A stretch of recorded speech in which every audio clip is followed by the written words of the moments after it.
Ukrainian soldiers from the 3rd Separate Assault Brigade have released GoPro footage showcasing their successful assault on Russian occupiers' positions in the Kharkiv region. In the video, Ukrainian forces can be seen capturing trenches and retrieving an enemy radio from a fallen Russian soldier. During the operation, a surviving Russian fighter pleaded for his life and was taken prisoner, later revealing crucial information about his unit to Ukrainian forces.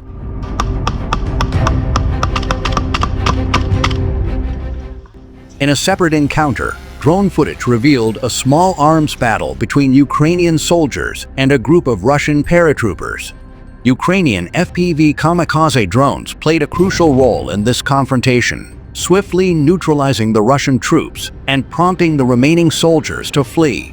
The situation escalated further when a Russian BMD-4M, equipped with electronic warfare capabilities, arrived to support the paratroopers. However, it was rendered inoperable after sustaining damage from several drone strikes in the Obukivka village area of the Kursk region.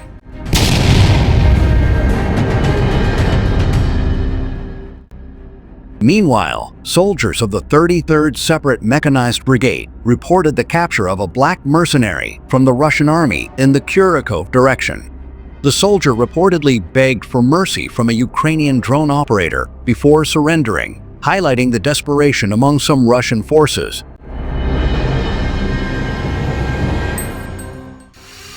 Furthermore, the 79th Mechanized Brigade effectively engaged advancing Russian armored units in the Kharkiv vicinity using drone technology. An FPV drone strike destroyed a BMP-3 vehicle, resulting in a dramatic explosion that tossed its turret aside. Another armored vehicle was disabled, likely by mines or drone strikes, leading to disarray among the surviving infantry. As they sought cover in nearby trees and shattered buildings, they became easy targets for drone-dropped munitions, resulting in further casualties among the Russian forces.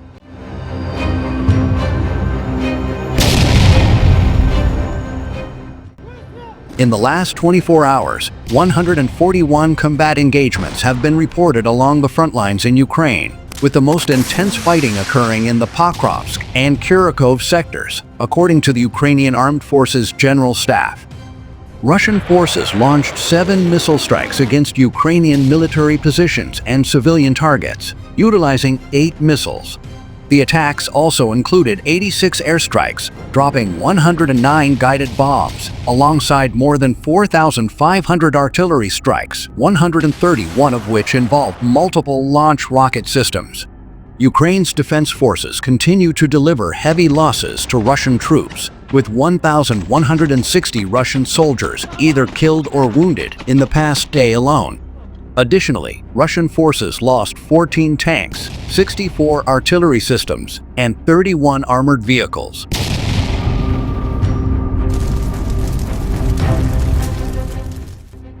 Ukraine's defense intelligence has warned of an expected intensification of Russian assaults near Orikhiv and Mala Tokmachka in Zaporizhia Oblast. According to a military spokesperson, the enemy is preparing new assault actions by deploying personnel, conducting reconnaissance, and ensuring logistical support in the area. Russian forces aim to gain control of key Ukrainian supply routes in the region.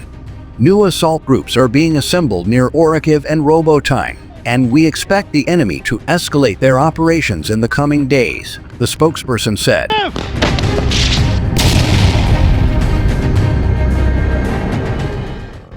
Experts from the Institute for the Study of War, ISW, highlight the severe losses Russia continues to suffer in its attempt to achieve limited tactical gains.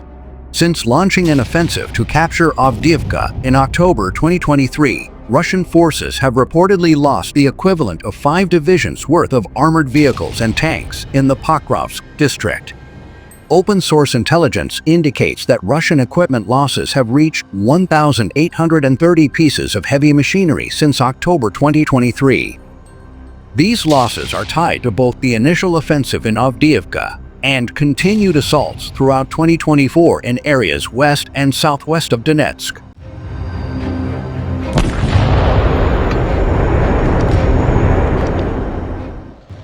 Ukrainian forces managed to recapture an aggregate plant in Vovchansk in September during an operation led by the Defense Intelligence and supported by the Russian Volunteer Corps.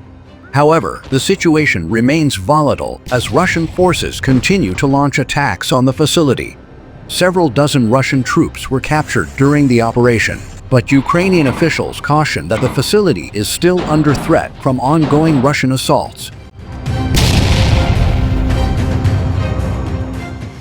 In a significant boost to Ukraine's defense capabilities, Dutch Defense Minister Ruben Brekelmans confirmed that the first F-16 fighter jets from the Netherlands have arrived in Ukraine.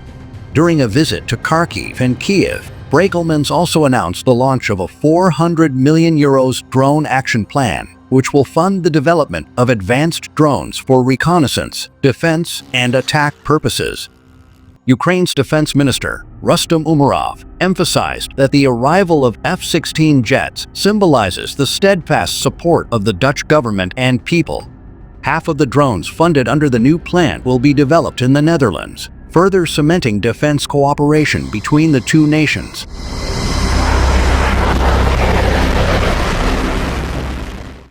Meanwhile, Ukraine's Defense Intelligence Special Unit, Kryla, Wings, successfully identified and destroyed a Russian OSA anti-aircraft missile system valued at $10 million.